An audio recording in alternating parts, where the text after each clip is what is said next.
মদিনাতে বিশ্বনবীকে হত্যা করার নিয়তে এসেছিলেন, গোপনে গোপনে বিশ্বনবীকে হত্যা করে আবার ইয়ামামাতে তিনি ফিরে যাবেন।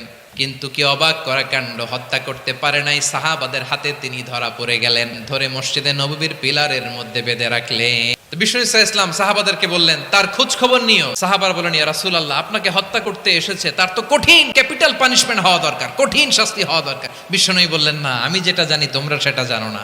তোমরা সুমামার সাথে ভালো আচরণ করো, তোমরা যে রুটি বানাও এর মধ্যে সবচেয়ে ভালো আটার রুটিটা তারে দিও, সবচেয়ে রিফাইন্ড খেজুর যেটা পিওর খেজুর এটা তারে দিও। আর বিশ্বনবী নিজের উট থেকে দুধ দহন করে ওনার বাড়ির এক কর্মচারীকে বলেছেন দুধ দহন করে সুমামার জন্য নিয়ে যেও। সবাই তো অবাক, ইয়ামামা থেকে আসছে নবীকে হত্যা করতে, বিশ্বনবী দেখে তারে জামাই আদর করে।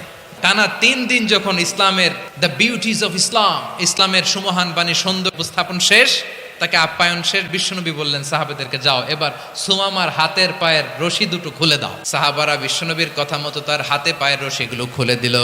সুমামা মুহূর্তের মধ্যে মসজিদে নববী থেকে বের হয়ে ইয়ামামায় ফিরে না যে মসজিদে নববীর পাশে একটা খেজুর বাগান ছিল সেখানে চলে গেলেন। সেখানে একটা ছোট্ট কুয়া ছিল, কুয়ার পানি দিয়ে তিনি গোসল করলেন। সুবহানাল্লাহ পড়েন। কুয়ার পানি দিয়ে গোসল করে মসজিদে নববীর সামনে এসে বিশ্বনবী এবং সাহাবাদের সামনে দাঁড়িয়ে সাব্বাবা উঁচু করে বললেন, আশহাদু আল্লা ইলাহা ইল্লাল্লাহ ওয়া আশহাদু আন্না মুহাম্মাদান আবদুহু ওয়া রাসূলুহু। আল্লাহু আকবার।